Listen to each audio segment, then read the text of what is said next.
विधायक रामनिवास रावत बीजेपी में शामिल हो गए। श्योपुर में सीएम डॉक्टर मोहन यादव ने उनको सदस्यता दिला दी है। कांग्रेस के करीब 2000 के कार्यकर्ता जो हैं वो भी शामिल हो गए बीजेपी में।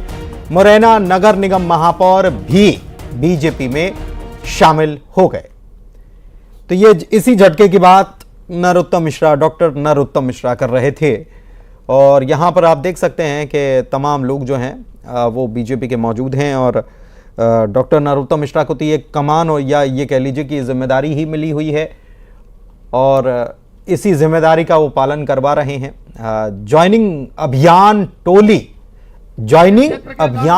टोली के वो प्रमुख हैं और वो अपने काम को इसी तरीके से अंजाम दे रहे हैं। और लगातार कांग्रेसी कार्यकर्ता जो हैं वो कांग्रेसी कार्यकर्ता क्या नेता भी जो हैं वो बीजेपी ज्वाइन कर ले रहे हैं।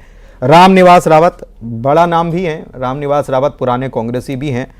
लगातार वो विधायक भी चुने गए और रामनिवास रावत ग्वालियर चंबल अंचल में एक बड़ा नाम भी हैं। असर होता है तो इस लिहाज से एक झटका कांग्रेस के लिए इसे कहा जा सकता है।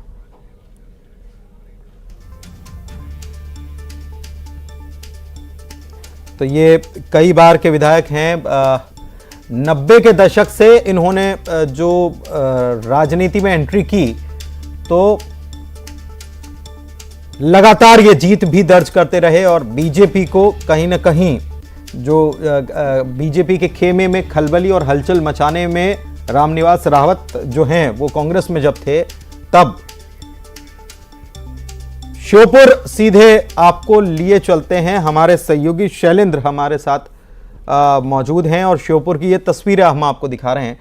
तो शैलेंद्र हमारे सहयोगी मौजूद हैं। शैलेंद्र, रामनिवास रावत भी अब चले गए, असर कितना होगा इससे, क्योंकि बड़ा नाम है, कई बार के एमएलए भी हैं और जब आप भी ग्वालियर चंबल की राजनीति को बहुत अच्छे से समझते हैं, लेकिन एक चीज है, रामनिवास रावत जो हैं कांग्रेस में थे, लंबे समय से सीनियर लीडर हैं, लेकिन कांग्रेस में रामनिवास रावत अगर जाने जाते थे तो अपनी नाराजगी की वजह से भी जाने जाते थे। बिल्कुल, अगर मैं बात करूं तो रामनिवास रावत कांग्रेस के बड़े दिग्गज नेता थे और खासकर अगर ग्वालियर चंबल संभाग के लिहाज से देखें तो बड़ा चेहरा वो कांग्रेस के लिए थे। और देखिए कई बार उन्होंने चुनाव लड़ा, विधानसभा का भी चुनाव, वर्तमान में विधायक भी हैं, मध्य प्रदेश सरकार में मंत्री भी रहे हैं और 2 बार सांसद का भी चुनाव लड़े। तो एक बड़ा झटका जो है वो कांग्रेस को उस इलाके में कहा जा सकता है। आखिर क्या इसके मायने, बात करने के लिए हमारे साथ पूर्व विधायक पटेल साहब मौजूद हैं। सर, एक बड़ा चेहरा थे आपका ग्वालियर चंबल संभाग में, अब वो बीजेपी का दामन थाम लिया उन्होंने। देखिए, उनको ये सोचना पड़ेगा कि वो कौन सा कचरा है, गीला कचरा, सूखा कचरा या मेडिकल वेस्ट। क्योंकि भारतीय जनता पार्टी के बड़े नेता प्रहलाद पटेल ने तो यही कहा कि हम तो हमारे पास सब तरह का कचरा आ रहा है। खैर, ये अलग विषय है। लंबे समय तक रामनिवास रावत जी ने काम किया, आप जैसा भी बता रहे थे, विधायक रहे, मंत्री रहे, कांग्रेस इससे ज्यादा क्या देती। अगर इसके बाद भी किसी व्यक्ति को संतुष्टि नहीं मिलती है तो ये उनके अंतरात्मा की बात है, किसके कारण उन्होंने अपनी अंतरात्मा बदली है।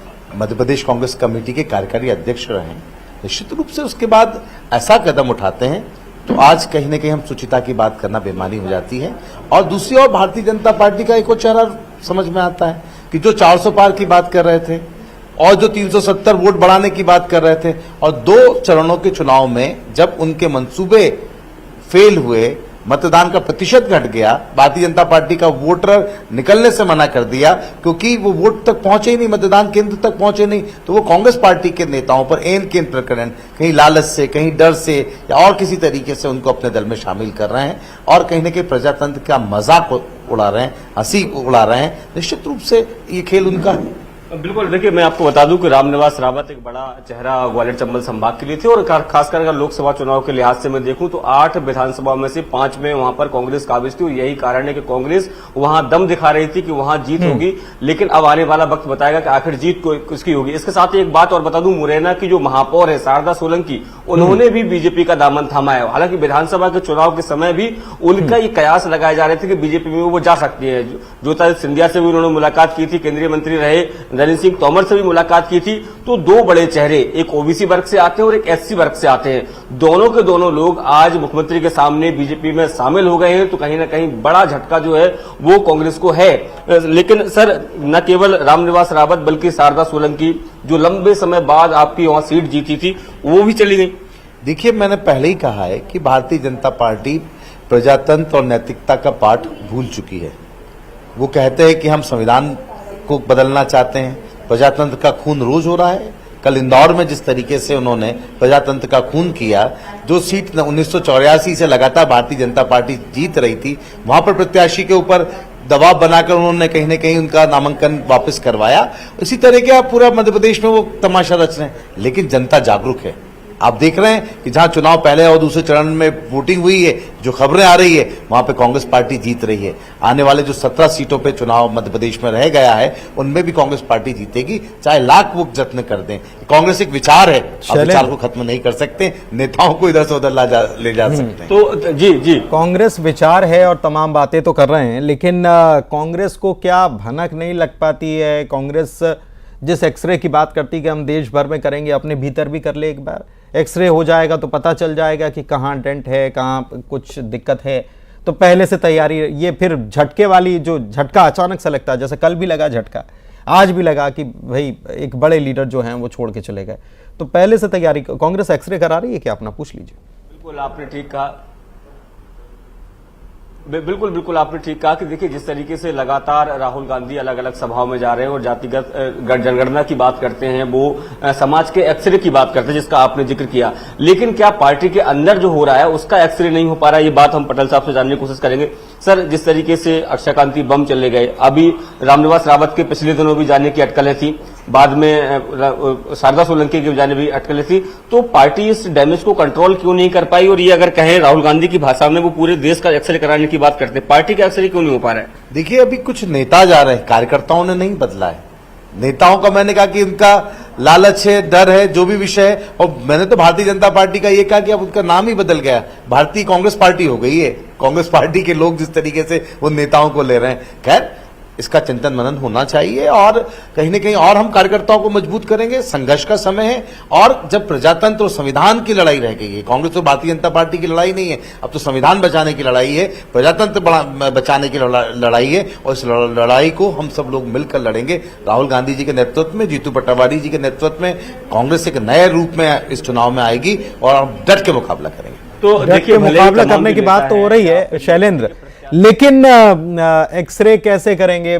सवाल यह भी है कि जिस तरीके से बीजेपी दावा कर रही है, आज भी केवल रामनिवास रावत या वो महापौर जो हैं वो शामिल नहीं हुई, बल्कि हजारों कार्यकर्ता शामिल हो गए, 2000 कार्यकर्ता।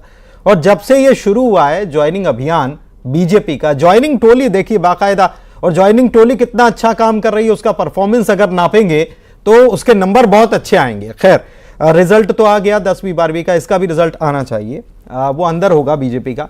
लेकिन मेरा ये सवाल है कि ये ज्वाइनिंग हो रही है और लाखों की संख्या में कांग्रेस के कार्यकर्ता चले जा रहे हैं, ये बीजेपी का दावा है। कांग्रेस के पास कितनी संख्या में कार्यकर्ता है ये भी जानिए, और कार्यकर्ता भी तो जा रहे हैं, नेता नहीं, कार्यकर्ता भी जा रहे हैं, ये भी पूछिए। बिल्कुल आपने ठीक कहा कि देखिए जब भी कोई बड़ा नेता पार्टी छोड़ता है तो उसके साथ के जो कार्यकर्ता हैं वो उसके साथ जाते हैं। देखिए रामनिवास रावत के बारे में भी बात करूं, कल जिस तरीके से उन्होंने रावत समाज की बैठक की, ऊपर में तमाम जो बड़े नेता थे, जो समाज के लोग हैं, उनसे उन्होंने बात की और उनसे सबसे पूछा कि क्या वो कांग्रेस छोड़कर बीजेपी जाना चाहते हैं। सबने सहमति जताई। उसके बाद ये फाइनल हुआ कि रामनिवास रावत जो है अब वो जा रहे हैं। भले ही कांग्रेस ये कह रही हो कि बड़े नेता जा रहे हैं, लेकिन कार्यकर्ता नहीं जा रहे हैं। हाँ, कुछ कार्यकर्ता जो है, या ये कहें कि पटेल साहब जैसे कुछ लोग हैं जो अभी भी पीसीसी में बैठे हैं और उनके जाने के बाद भी वो मुस्कुरा रहे हैं। लेकिन फिर भी मैं आपसे सर जानने की कोशिश करूंगा कि सर जब नेता जा रहा है तो उसके साथ बड़ी संख्या में तो कार्यकर्ता भी तो जा रहे हैं, फिर आप कैसे कह रहे हैं कार्यकर्ताओं के दम पर हम लड़ेंगे? निश्चित रूप से सारे कार्यकर्ता तो नहीं गए, क्या पूरी विधानसभा के कार्यकर्ता चले गए? आप तो बताइए, भारतीय जनता पार्टी ने जो उनके स्थापना दिवस पे जो घोषणा की थी कि लाखों कार्यकर्ता हम शामिल करवा रहे, कहां पर आए? इसी ऑफिस के सामने, प्रदेश कांग्रेस कार्यालय के सामने विधानसभा चुनाव के पहले कितने लोगों ने ज्वाइन की, लाखों की संख्या में लोग आए, लिस्ट बनी, लेकिन चुनाव के रिजल्ट उस तरीके से नहीं आए। कुछ नेताओं के जाने से रिजल्ट चेंज नहीं होता।